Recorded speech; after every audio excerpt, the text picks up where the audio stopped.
Views and opinions expressed are not necessarily those of the staff or management of the Flavors of Northwest Arkansas podcast. Well, hello there, and welcome to this week's edition of the Flavors of Northwest Arkansas podcast. I'm John Engelman. We thank you for being here. Today, it's our interview at the oldest restaurant in Benton County. It's Wesner's Grill, where we talk with owners Jack Debner and Brandy Moreland. But before we hear from them...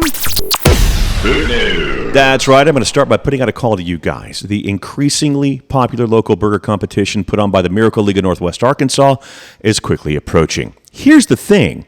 If you win a local competition, you get a golden ticket into next year's burger competition at the World Food Championships. You might recall last year that the team from the Mellow Moose Burger food truck in Siloam Springs won the local event and went on to compete in Indianapolis at the World Food Championships. They finished 6th in the world. Now, here's what's changed for this year. You don't have to be a restaurant, a food truck, or a chef to enter. You could be a home cook. If you've ever said that you make the best burgers in the world, prove it. Shoot a note to my guy Keith. His social media is at BearLikeThings. That's at BEAR like things.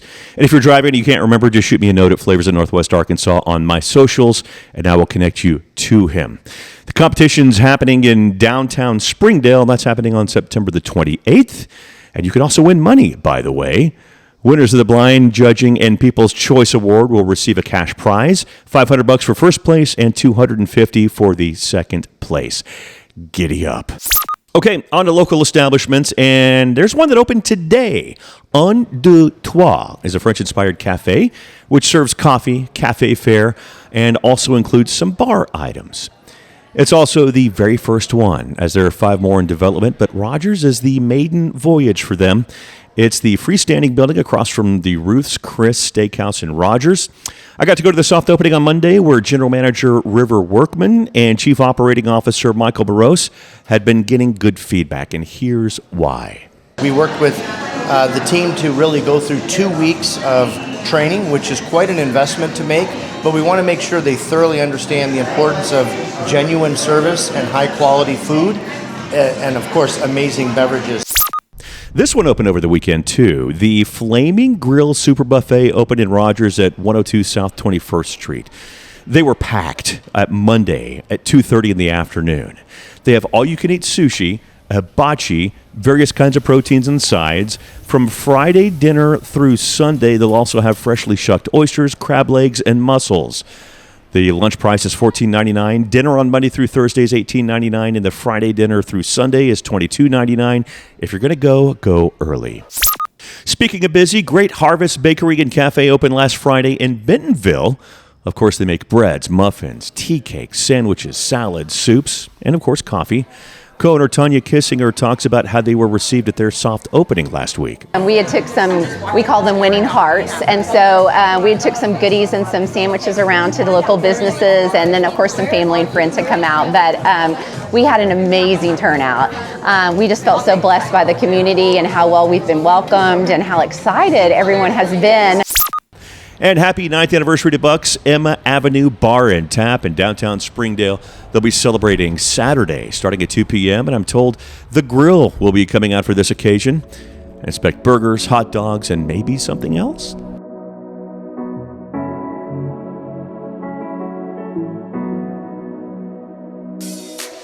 Wesner's Grill is indeed the oldest restaurant in Benton County as they celebrate their 70 years this year. Harry Wesner founded it on Walnut Street in 1955, and it's had many ownership changes as well as a location change since.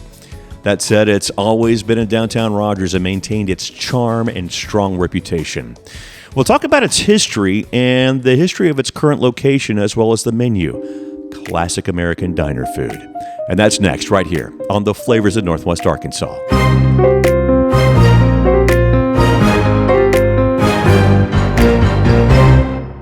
Teachers are dynamic leaders, shaping a new generation, innovating to prepare students for our fast-changing world. They're skilled experts, discovering a universe of solutions, telling stories, inspiring, mentoring, connecting cultures, leading by example. Teaching is a journey that shapes lives. Are you ready to begin? Explore teaching at teach.org.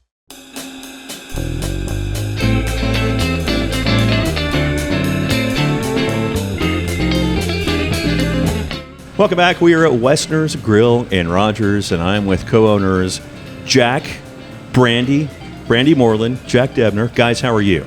Good. Good. Well. Glad you're here. Well, thank you for having me. I messed up names earlier, and I'm awful. I'm really bad at that, so I'm so sorry.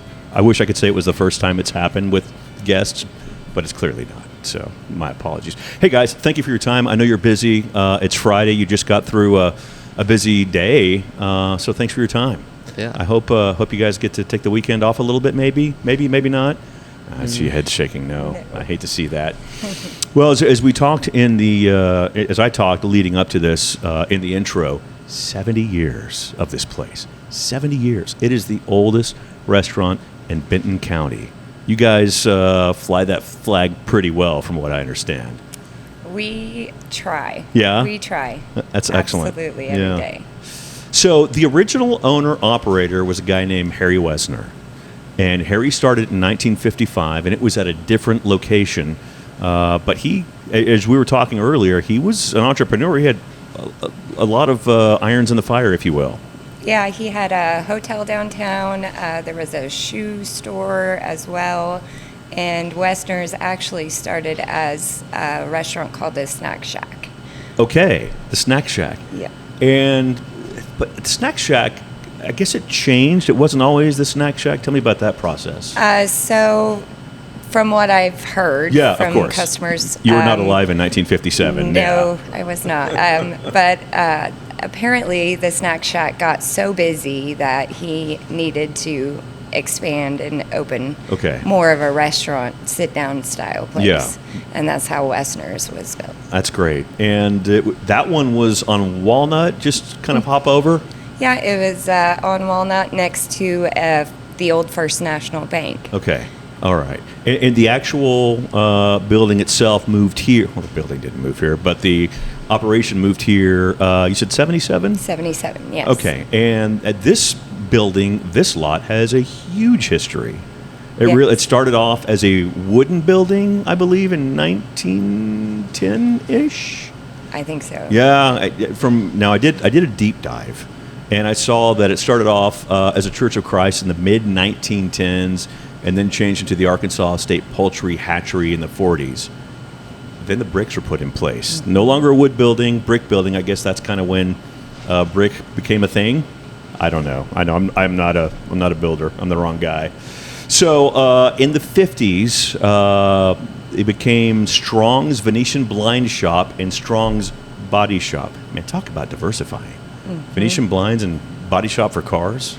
Well, this actually used to be separated by a wall here, so the back room was a different business than the front room. Now it makes sense. Gotcha. And then let's see, in the late 50s, Jack White's broiler, not from the White Stripes, but Jack White, his broiler and chicken hatchery again, and along with the Silver Electric Company. And then in the 60s, Rogers Radio Electric. And then in the 70s, it was a recreation parlor and restaurant called Dynamo Fats. Does that sound right? Yes. I've actually had customers come in and say they used to play pool in the back room. Yeah. No kidding. Yes. That's great. Boy, those are long-time folk, huh? Yeah. That's great. We've got quite a few of those. So there has been also a long chain of owners. Mm-hmm. And obviously from the 50s to 70 years later, you're going to run through that. And your dad he became the owner, and that's how you guys became owners. Tell me about that, about him taking it over. Right. He bought it in October of 2016. Okay. He had lived in the area since about 2010. Okay. And he was looking to do his own thing, so he found this business, and it definitely wasn't as big and prominent as it was, or as it is now. Yeah. He kind of has built it up into what it's become. Okay. It's gone through different phases of ownership and different levels of success, mm-hmm. and he's been doing restaurants his entire life. Okay.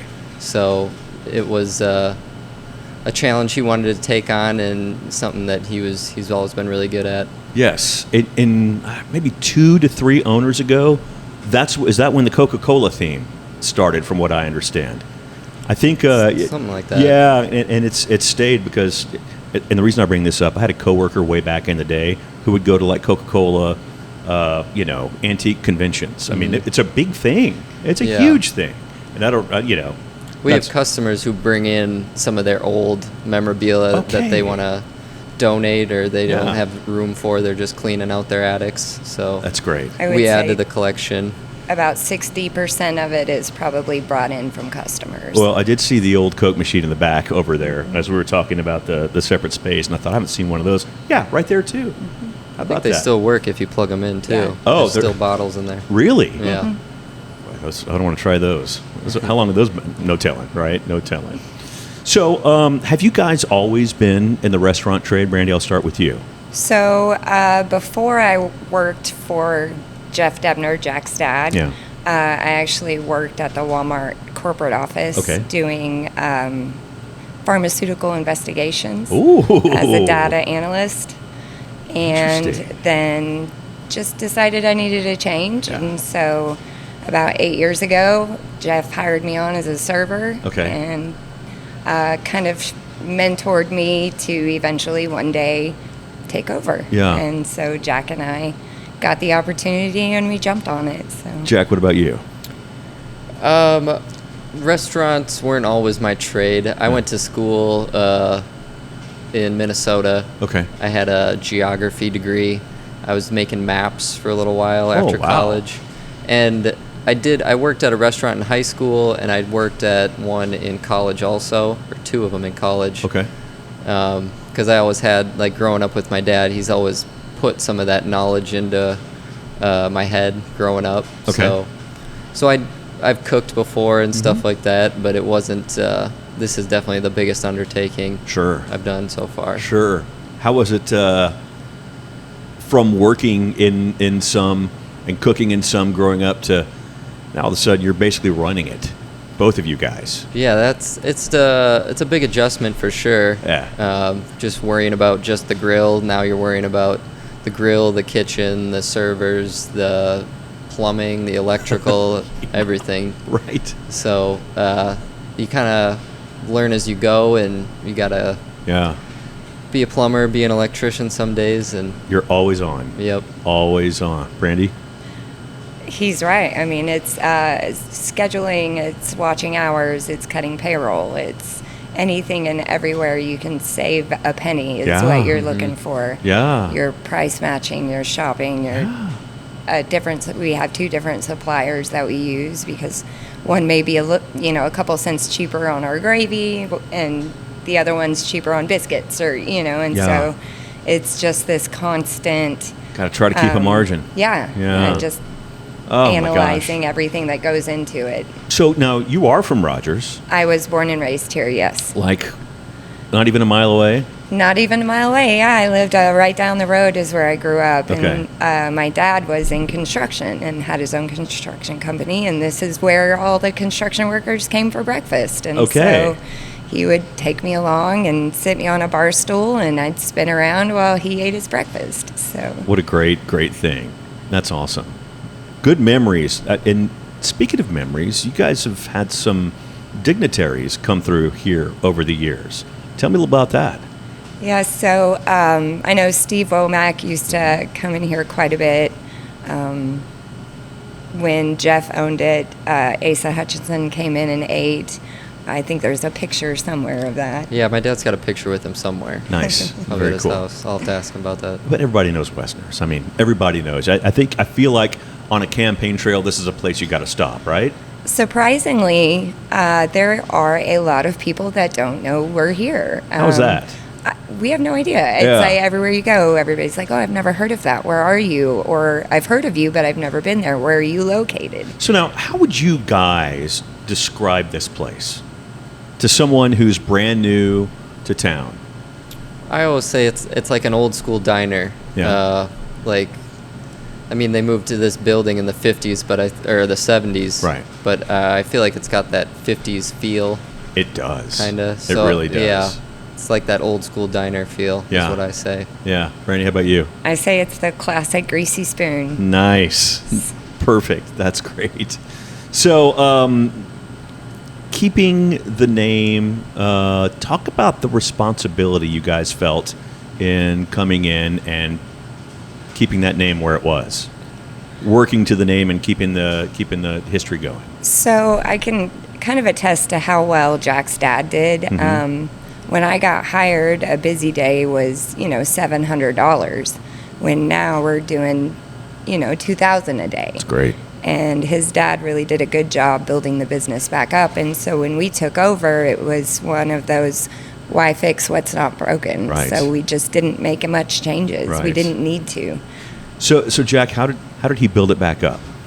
Well, when he took over, they were actually closed on Sundays and Mondays, and one of the first things he said is we're opening 7 days a week, and I remember he would tell me that the staff at the time was like, "Oh, that's crazy. We're not going to make any money. Why would you open?" Yeah. But Sunday's one of our busiest days now. I would think so. Yeah, and even Mondays can be pretty busy, especially with holidays. I would think so. Yeah. I would think so. Now, when did your family come to Northwest Arkansas, Jack? My dad moved here 2010. Okay. And I moved here 2023. Oh, okay. So he had been here a while. Okay. Before I moved down, I was living in Minnesota. Okay. At the time. All right. Boy, you got to learn a lot of history about this place when you take it over, right? Right. Awesome. Well, we've been kind of dancing around food.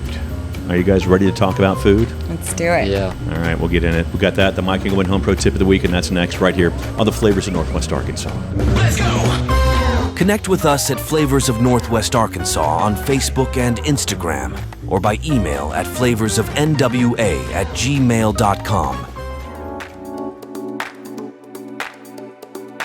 Okay, it is time for the Mike Engelman Home Pro Tip of the Week. And for that, we got Jack and Brandy each has one. Who wants to go first?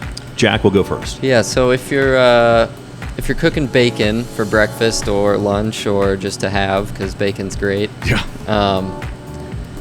The way we do it is we put it in the oven on a grate. That way all the grease falls off. You don't end up with splatters all over your stove and your countertops. And then all the grease falls off. You don't have to flip it or turn it or anything. And then you can take it out if it's softer or crispy. You can cook it to your liking. Excellent. Miss Brandy. So the biggest question that I always get from customers is how do we get our hash browns to look so good? And I always just tell them to not play with them. Don't stir them. Just let them cook. And I promise you they will be exactly like ours. Just got to let them go. You just got to let them go. Perfect. Great tips, guys. We'll be right back. Your story doesn't have to end. As an organ donor, the good in you can live on. In fact, you can save up to 8 lives through organ donation. Sign up to give the gift of life after you're gone. You'll be happy you did. Just maybe, someone else will too.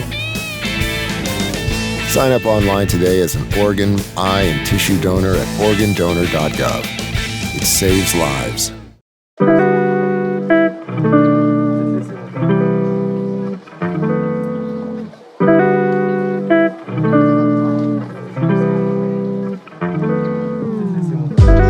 The number of organ donors continues to grow, and that's great. That's a very positive thing. The number of people on organ donation waiting list, that also continues to grow, and it's outpacing deceased and living donors yearly by more than double. It's a big thing. If you're not an organ donor, go to organdonor.gov, get signed up. You can also get signed up at the Department of Finance or the DMV if you're outside of Arkansas. You can also do it through your health app on your iPhone. That's another place to get signed up very quickly. 90% of organs needed are kidneys. If you want to be a living donor, kidney, a part of your liver, whatever, you can find out. It's at organdonor.gov. That's where you'll find everything out about it. And you can also go to kidney.org to find out about being a living donor for kidneys as well. Thank you so much. And we're back at Wesner's Grill, talking to Jack and Brandy. Guys, you ready to talk food? Let's do it. That's great. I know, speaking of food, I just did a horrible tease there because I wanted to find out about your clientele because you guys have all people on the spectrum that come in here and eat.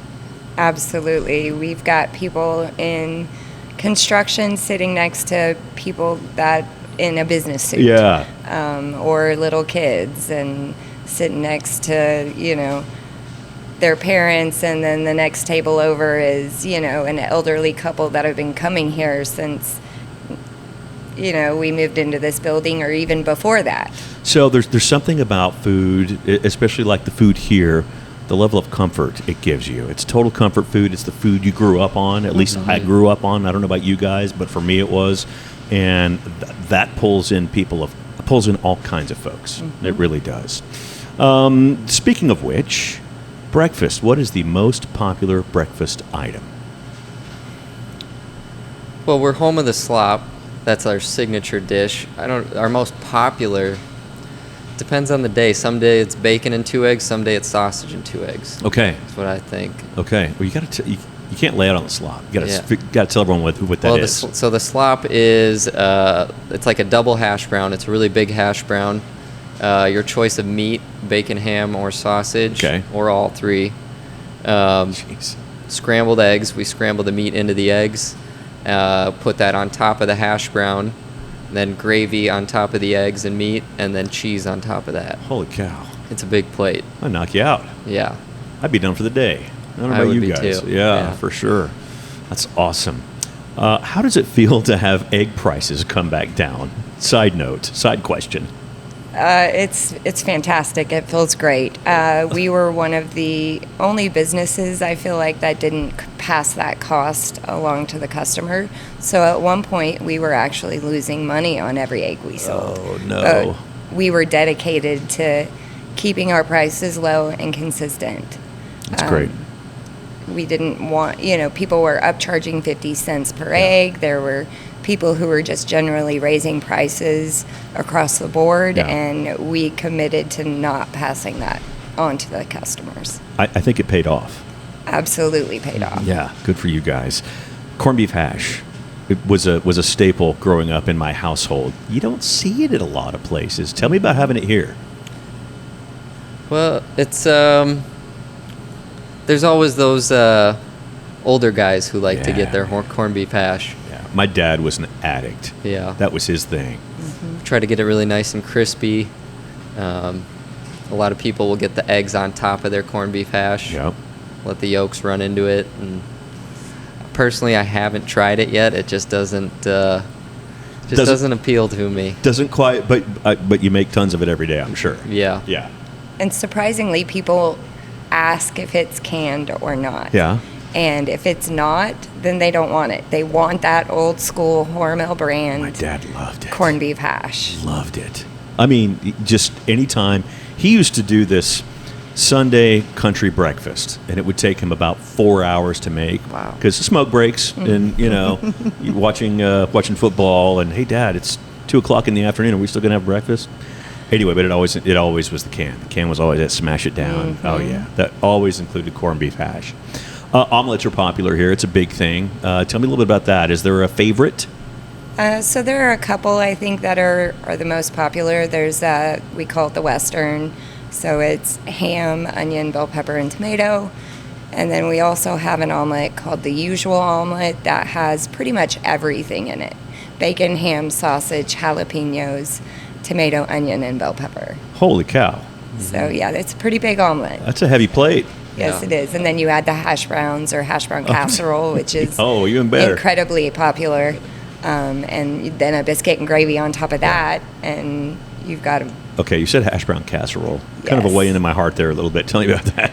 So it's one of the most popular items, I think. A lot of people like it grilled, too, so we'll throw a little serving on the grill and get that cheese all crispy for them. We don't give that recipe away. No, not at all. But it is incredibly popular. That's good. Keep it under wraps. Yes. Excellent.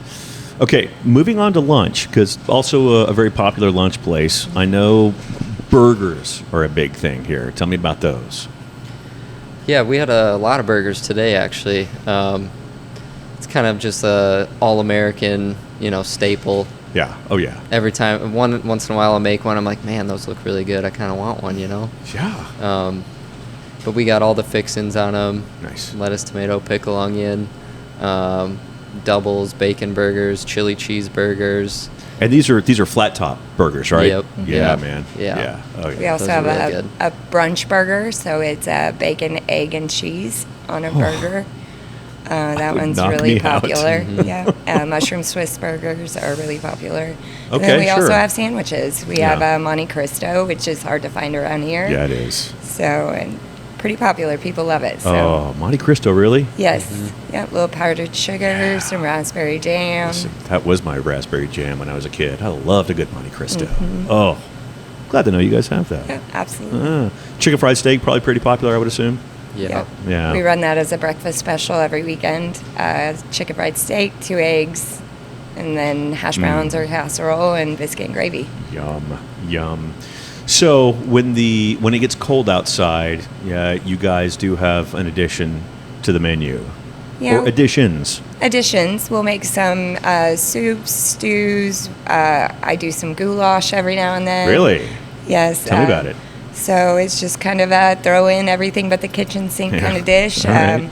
But I have people that I need to call and tell them that I'm making it so that they come in. Yeah. Or I tell them, I see them next Tuesday, I'll be making this, and they're like, package me up some to go right after it's ready, and I'll be by to grab it. Yeah. But normally it's just broccoli cheddar soup is really, really popular. Sure. Beef stew, of course. Yeah, I guess that's what we do in the winter when it gets cold out. Pair it with a grilled cheese sandwich. Oh, yeah, for sure. Add for bacon. Sure. So you said a second ago there are people you reach out to when you do that. Yes. I would assume this is a place that has a fair amount of regulars. Yes. We see... Stupid question. No, we have one gentleman who we see at least once a day, normally twice. Wow. He comes in before work and has some coffee, and then will come in on his lunch break around 12:30 or 1 and have a sandwich and his cup of coffee, and he's here till close every day almost. So, wow. Yeah. Nice. Excellent. So you're also getting downtown Rogers is going through something, and it continues to grow. There are downtowns. I think every downtown in Northwest Arkansas is growing, but probably none more than Rogers. And you guys have they're putting up apartments right here, right? Yes. So there's a 45 apartment building right across the street that just went up. As far as I know, it's supposed to be done sometime towards the end of August. Yeah. And then a couple blocks from us is the First Street Flats, which is 4 separate buildings with apartments in it. I'm not sure of the number of apartments that are there, but that just got completed a few months ago. So is that something where you see the amount of people starting to grow coming in even more? So yeah, we've seen a little bit of growth. Yeah. The construction across the street has caused a little, some days it's slow when they've got the road closed because they're working on power lines or, but typically people will find a way in. Yeah, so. well, that's good. Yeah. Especially those that are the regulars that are hard to miss. Yeah, we're glad that it'll bring more people to downtown just in general, too. The other thing we got to deal with is the parking situation. Yeah. So hopefully one of these years they'll add a parking garage down here or something. That'd be good. Yeah. That'd be really good. I mean, even if you're just traveling down Walnut, and if you're looking to park on Walnut, best of luck. Right. Best of luck, unless it's like a Monday morning or something like that. Otherwise, you're kind of up the creek a little bit. It gets really, really challenging. So, but anyway. Then there's catering. Tell me about that and what that looks like for you guys. So we do quite a bit of catering. So we do, what I say is if we can make it, we can take it. Okay. So if it's something that we have the ability to order and make in-house, then we're willing to do it and take it. So we do both lunch and breakfast caterings quite a bit. Did you tell me you just did like 100 people? We had 100 People Catering yesterday morning, and it was a full breakfast: eggs, bacon, sausage, biscuits, and gravies. Our hash brown casserole. There you go. For 100 people, we took 8 of those, and there was nothing left. Oh my gosh. And a big bowl of fruit, some orange juice. Sure. Navaholtz, shout out to them. They give us quite a bit of catering business. Sweet. So they have quarterly meetings, monthly meetings, and we're usually a part of every one of those. Awesome. Well, guys, thank you so much. Yeah, I appreciate it. How can people find you? Address, online, all the stuff. We have a Facebook page, Okay. Wesner's Grill. That's pretty much our main presence online. Gotcha. And address here. We're at 117 West Chestnut Street. Okay. It's in downtown. Next street over from Walnut, right? Right. Okay, great. I was making sure. I don't live in Rogers, so I'm just gonna. It's the corner of 2nd Street and Chestnut. Okay, great. Guys, I appreciate it. You can find Flavors of Northwest Arkansas on Facebook and Instagram and TikTok. Don't laugh. And TikTok. Appreciate you joining us. We'll see you next week. Until then, please tip your servers. Make it a great week. Bye-bye.